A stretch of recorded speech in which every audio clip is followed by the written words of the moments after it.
9%. ¿En qué etapa se presentó más? Pues aquí se presentó hasta en un 38% en los pacientes que ya habían iniciado tratamiento, pero también se presentó hasta casi en un 14% en los pacientes que llegaron y que solo tenían hiperhidratación. De ahí les mencionaba que hasta un tercio de los pacientes puede presentarlo en forma espontánea. Y aquí vemos cómo todos se alteraron, todos los parámetros hematológicos, creatinina, potasio, fósforo, calcio, que son los criterios que ya habíamos mencionado, y dentro de ellos llamó la atención también que fue algo que llamó, es el aumento de la deshidrogenasa láctica. Al inicio la vimos como cuando está elevada se clasifica a los pacientes en alto riesgo. Sin embargo, bueno, se vale la pena hacer más estudios determinando qué factor pronóstico tiene la deshidrogenasa láctica en estos pacientes. Y los pacientes presentaron, casi el 30% de los pacientes presentó disminución de la depuración y que tuvieron una uresis menor de 40 mililitros por metro cuadrado, hasta en un 30%, 4.5% presentaron crisis convulsivas. Y también aquí es algo que nos había reportado, se encontró que el 45% de los pacientes presentó alteraciones gastrointestinales, como fueron dolor abdominal, vómito y náuseas. Esas fueron las manifestaciones que se presentaron. Afortunadamente, ningún paciente presentó arritmia, que sabemos que lo vimos anteriormente, que cuando presentan estos datos, pues son prácticamente los pacientes que fallecen. Y el manejo que se le dio a estos pacientes pues incluye todo lo que habíamos mencionado, la hiperhidratación, aquí sí se alcalinizó a la mayoría de los pacientes, se utilizó allopurinol, 6 pacientes ameritaron manejo con inotrópicos, se utilizó también los diuréticos y 8 pacientes ameritaron diálisis peritoneal. Aquí vemos qué fueron las complicaciones que presentaron estos pacientes y vemos que el 77% de los pacientes presentó insuficiencia renal y de este 77%, más del 30% ameritó diálisis peritoneal, ya lo habíamos mencionado, insuficiencia cardíaca 36%, edema agudo pulmonar el 4.5% y bueno, sí falleció el 30% de los pacientes. Y la sobrevida fue para el servicio de oncología a 240 meses. Vemos cómo fue mejor la sobrevida para los pacientes de hematología que los de oncología y sabemos que los pacientes, la sobrevida a largo plazo va a depender también de que el paciente entre en remisión. Este momento fue del síndrome de lisis tumoral. Y bueno, solo para recordemos que el síndrome de lisis tumoral constituye una emergencia médica, la cual termino diciendo, como empecé la plática, que sí se puede prevenir y que además debemos de realizarlo, que debemos de reconocer en forma precoz los factores de riesgo. Ya mencioné también que estos factores fueron determinados de acuerdo a más de 43 años de estudio, de análisis de esos casos, y que su prevención sigue siendo la piedra angular de su manejo y que el manejo, como también mencionaron mis compañeras, es un manejo de un enfoque multidisciplinario, en donde el tratamiento va a determinar que muchos de estos pacientes puedan integrarse a la vida normal y que sean funcionales e independientes. Pues muchas gracias, es lo que yo traía. Le voy a pedir a nuestros ponentes que pasen al frente para tener una sesión de preguntas. Tenemos unos 7 minutitos por si alguien desea tener o hacer alguna pregunta.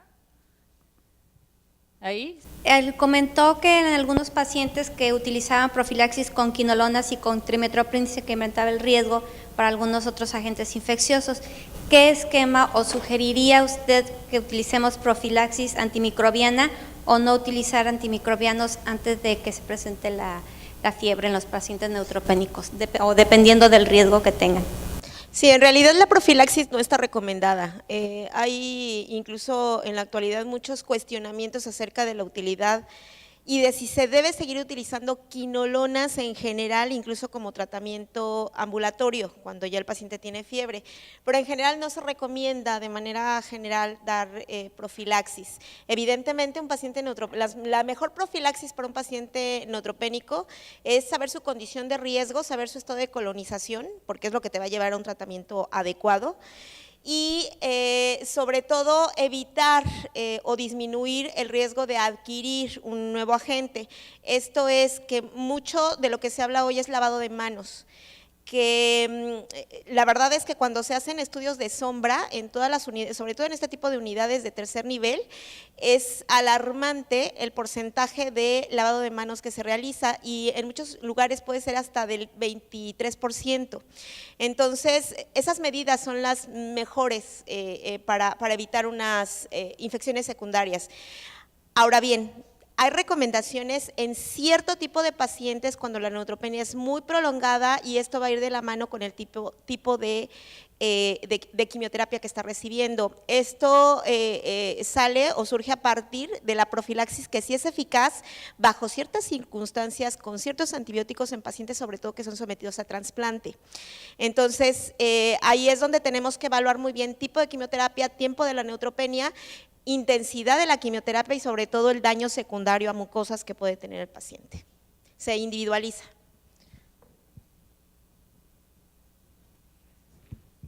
¿Alguna otra pregunta? Yo tengo una para usted, doctora. Cada vez estamos viendo que muchos de los pacientes, un ejemplo son las leucemias, que tienen una recaída, otra recaída, y cada vez estamos utilizando esquemas cada vez más intensivos, neutropenias más prolongadas. Y algo que está muy de moda es el estudio de la microbiota. Este estudio desde que el paciente llega a agarrar un poquito de esas heces y mandarlas a estudiar para ver cuál es la flora, ¿eso sería recomendable? ¿Es algo que se hace en su hospital? Y número 2, esto a la larga, conforme el paciente va recibiendo muchos esquemas, termina por cambiar por completo cuál es la flora y por el uso de todos estos antibióticos. ¿Usted recomienda… plantear mi pregunta, ¿recomienda este uso prolongado de antibióticos lo va a terminar cambiando? ¿Recomienda usted estudiar esa microbiota al inicio, en alguna otra fase del tratamiento de los pacientes o no hacer ningún seguimiento?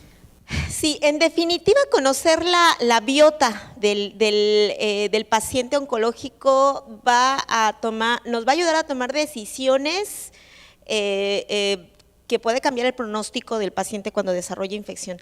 Sabemos que alrededor entre el 30 y hasta el 70%, dependiendo de los estudios, los pacientes se infectan con su propia biota.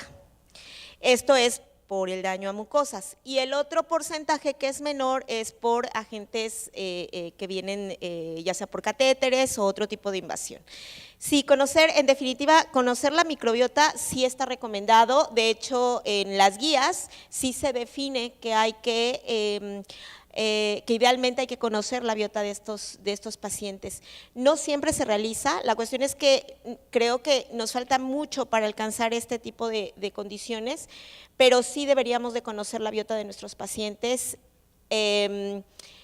incluso de forma horizontal, írselas tomando conforme progresan y conforme van siendo expuestos a nuevos antibióticos, porque evidentemente la biota de un paciente al inicio va a ser muy diferente de la biota que tenemos al final del tratamiento. Máxime si ese paciente tiene que ingresar al hospital. Por supuesto, va a ser muy diferente la biota de aquel paciente que se ingresa continuamente a aquel paciente que solo va por su quimioterapia y se regresa a su casa. La biota es muy diferente y el abordaje inicial puede ser también diferente, pero sí es recomendable. Quisiera agradecer a nuestros profesores del día de hoy, la doctora Norma y la doctora Ángeles, y muchas gracias a todos ustedes por haber acudido el día de hoy. Gracias.